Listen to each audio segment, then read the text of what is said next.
Hey there, it's Anonymous Tea, where we spill the tea anonymously. Hello, hello, hello, hello, hello, everyone. Hello, YouTubers. Hope you guys are all having an amazing day today, sending good vibes, sending positivity, sending blessings, and good energy to each and every single one of you. Thank you so much for tuning in. So today we've got a couple of Bravo celebrity topics to discuss. Anything I say is alleged in my very, very personal opinion. This for entertainment purposes only. None of this is personal. The Copyright Act of 1976 is in the description box. Some meat and potatoes, some housekeeping items. It is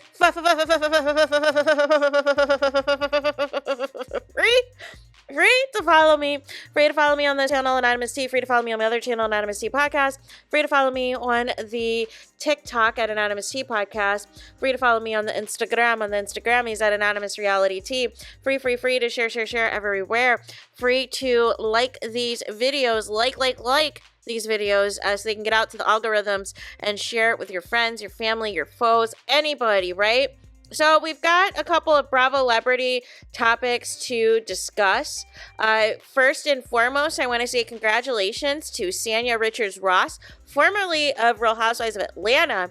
She announced that she is preggo with baby number 3, you guys. With baby number 3. Now, I'm trying to remember how old the second child is, because I feel like this is like a back-to-back situation. But nonetheless, congrats to her. I still don't know if I feel like Real Housewives of Atlanta was the right platform for her, because she's done reality TV before with her family and it was very entertaining, but I don't know if it was the casting. I don't know, but something was amiss, right? But congrats to Sanya, congrats to her family, and all of the things. I love the story of her and her husband. I think they're incredible. Next Bravo celebrity I want to talk about is Karen HUGER. So Karen HUGER, it has been confirmed by the Washington Post and by the prosecution that since Karen HUGER, as you guys know, she has sentencing coming up this week for her DUI, and it was confirmed because we didn't know officially how many DUIs that she's had. We've just heard other, Real Housewives of Potomac cast members, former and current, saying that this was not Karen's first rodeo, but we never got official confirmation how many DUIs she's actually had. And the confirmation is she has had 4. She's had 4. She's had 4, you guys. And the prosecution is recommending 6 months in jail. So let me say this, because I'm going to keep it a buck. Regardless if I'm a fan or not of somebody, a DUI is wrong. A DUI is wrong. You can endanger so many other people. You can endanger yourself. I don't understand for the life of me, anytime these celebrities, anytime these reality stars, whomever, athletes, public figures, you have so much money, you have so much access, you have so much connections. We are in 2025 or 2024, whenever this happened, when the latest one happened. You have access to Uber. You have access to Lyft. You have access to call a taxi. Taxis have been around forever. You have access to call some type of, personal driver or anything, if you will. If you know that you're going somewhere and you have the intentions of getting lit.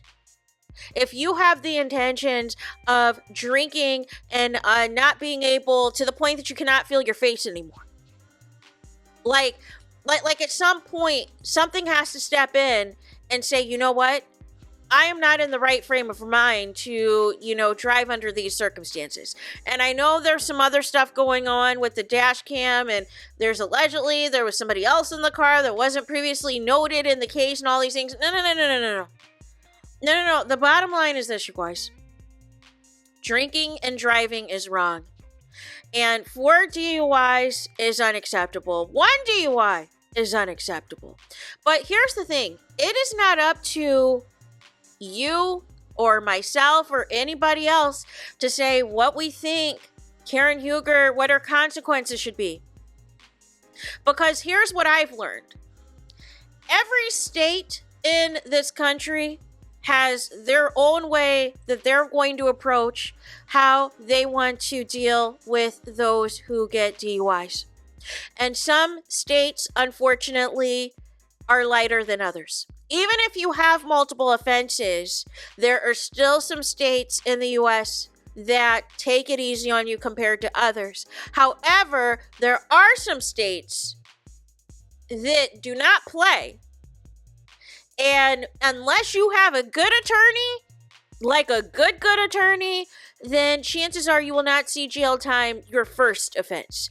But after that, there's other negotiations. You might have to be, at something that is similar to a jail or some type of treatment program. Like, there's going to be something that they're going to make an example out of you, that you're not just going to get out of this willy-nilly with like a fine and a suspended license for X amount of days or X amount of months.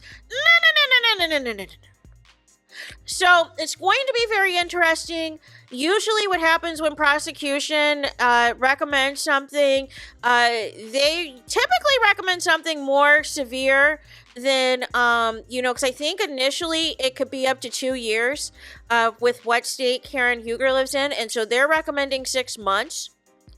I don't know if they're going to take into consideration or not, her being in rehab all this time, if they truly feel that she's grown and mature, because they feel as though, if they're unhappy with what they've seen, with what the video that she presented at the reunion for Real Housewives of Potomac, that could backfire for her. So it's going to be very interesting to see. I am thinking, and this is just an educated guess, again, if I'm wrong, I'm wrong. I have no problems admitting it. I would think at this point they would have her do some jail time, right? Or something similar to some type of detention to where she can really assess and evaluate what she's done. Now, obviously, I don't wish that upon anybody, but at some point, you guys, you can't just keep breaking the law and there not being any consequences. Like, at some point, something has to give, right? So, nonetheless, we will find out later this week if they are going to, give her jail time. And best believe, the Bravo cameras are going to be there just like they were for Jen Shah, right? When Jen Shah had to turn herself in and all of the things. And we will see how this goes. We will see if they will delay filming like they did with Teresa from Real Housewives of New Jersey. And so that way they can get the money shot of when Karen's out of prison and out of jail. Like all of this is hypotheticals, right? But we've got a lot of things, it's pretty, severe and damaging, the 4 DUIs. Like, that's not a good sign. And so, especially if the jury has already convicted her, that they feel that she's guilty and everything else, and the dash cam, and everything else sealed the deal. I would be shocked if she does not get any type of jail sentence after the 4th attempt. But again, like I said, it is not up to me. It's not up to you. It is up to how these states and these judges, want to enforce the law and enforce what punishment they feel is appropriate.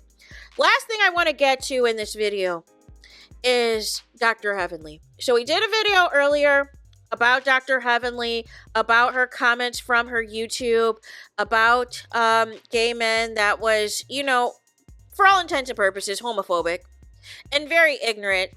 And it's like, in 2025, like, make it make sense. Like, what are you saying? What are the words that are coming out of your mouth, right? So I was not happy with any of it. I was disgusted, but my thing is this. My thing with Dr. Heavenly is this. She's been saying problematic things about Black women on this show since she has been on this show. She's been problematic every season. She has said things that have gone too far. She made such a big deal about Mariah having a YouTube and having a Facebook Live platform where she's spilling behind the scenes tea, but it never went to the level that Dr. Heavenly continues to take it on her platform, and it just seems like she gets away with so much. She called Dr. G a PDF. She said disgusting things about Sweet Tea not being able to have children. She goes too far about all of these women and all of their husbands and all of their relationships, their finances, as she just goes way too far, and nobody holds her accountable. Or some people will. But some people, if you don't like Simone, you don't care. If you don't like Dr. Jackie, you don't care. If you don't like Toya that much, you don't care. And that's not the energy. The energy needs to be right is right and wrong is wrong. regardless. And this is where it gets muddy, where some people want to have personal relationships with some of these people, right? You don't know these people. You don't. It is a trade-off that you say nice things about them on your platform. They hype you up. They get you opportunities. You might be able to get on the show, this and that. But the real comes out in lives like this. Now, allegedly, Dr. Heavenly has either privated the live since or has since deleted the live. I don't know, but I just know it's not available. The latest live that you can see is one from 6 days ago, and she's still claiming as of now she's going to go live tomorrow. What I want to see is whether or not Carlos King or Funky Dineva is going to say anything as they have Monday shows. Now, what I find interesting is Dustin said something before Dr. Heavenly responded. He said, "Are you crazy?" and added Dr. Heavenly, "Clean this up. All the gay people I know, including me, will whoop any NIG ASS on your show," right? And so then also Jerome Trammell said the following: "My initial response was to call her, but it's not always our responsibility to show grace and educate privately when it comes to public disrespect. Even our faves can make mistakes and need to be corrected. P.S. I'd hate it if someone in her family or close to her was battling with their sexuality and this pushed them further into that closet with a sweating face emoji and T emoji, right? Because there's alleged rumors out there, but I'm not going to speak about that because, again, I don't know. It hasn't been confirmed to me. That's none of my business. That's neither here nor there. I feel, a lot of what Dr. Heavenly does is a projection. A lot of times I feel like she tells on herself, but she projects it onto people. Like, I feel like even the sweet tea thing, I think there's a lot of guilt there. I think even with the Phaedra thing, there is guilt there, but I feel like there's jealousy in the sense that the real reason that you're mad at Phaedra is because you wanted some type of class and opulence that the Real Housewives of Atlanta has. You guys were hoping that was going to be brought to Married to Medicine. You were hoping that the Real Housewives of Atlanta fans were going to bring some validity and legitimacy to your guys' show, and it didn't work out that way. And you're further bothered when the scene where you guys are mocking Phaedra being too busy, and, she's booking all of these opportunities. She's booking The Traitors. She's booking Dancing with the Stars. She's booking, a partnership with, I believe it was DoorDash and Lyft. And also, I believe Silk the Creamer. And also went on that trip to Nigeria with Portia that I still stand by. I still think it might be a potential spin-off show for Peacock. But y'all were throwing so much shade and throwing so much hate, but Phaedra continues to get the bag. Phaedra understands at the end of the day, and this is where y'all need to be giving Phaedra credit, because Phaedra was the first one to bring reality TV to Bravo with being Bobby Brown. So a lot of y'all, we wouldn't know who any of y'all were if it wasn't for the introduction of having the opportunity of reality TV besides Queer Eye for the Straight Guy being on Bravo, and really opening up a whole nother stratosphere of different genres of reality TV that is being featured, from real estate to Below Deck to Housewives to Vanderpump Rules to all of these, Summer House, to all of these different ventures on this network. But it's just the disrespect for me. But nonetheless, Dr. Heavenly responded to Jerome Trammell's tweet and said, "I'm with you. I apologize. It was an ignorant statement. I'm a grown bleep woman. I can admit when I'm wrong. I didn't mean it in that way." No, you meant it, Dr. Heavenly. This is too little too late as far as I'm concerned. This is too little too late. Now, really, the bottom line is Dr. Heavenly can be dragged up and down and through here, but at this point, what is Bravo going to do? Because technically, Dr. Heavenly's boss is a gay man in Andy Cohen. A part of me wishes she unleashed like this before the reunion was taped, because we know for sure Andy Cohen would have made this a topic and would have been able to make an easier push to potentially put her on ice or something with the network. But we'll see what these consequences are. We will see, if people are going to finally cancel Dr. Heavenly. We will see how y'all move in her live tomorrow, or if she's going to be a scary scaredy cat and do a pre-record or do a subscribers only or something like that, so that she doesn't have to see the chat, so that she doesn't have to deck and dodge from questions and all of those things. But here's my problem. She says way too many times, I'm going to say this and I'm going to take it back, or say something inflammatory, and then when she gets dragged, apologize, but then she does it again. And when is enough going to be enough? When are you guys going to say, you know what? We need to put down the gauntlet. Enough is enough. She cannot continue on this way because it's exhausting. So there's that. That's all that I got. Let me know your thoughts in the comments. Please do not forget to like, comment, and subscribe. Hit the notification bell so you're notified the moment I post the content on my channel. And with that being said, I'll talk to you guys again very soon.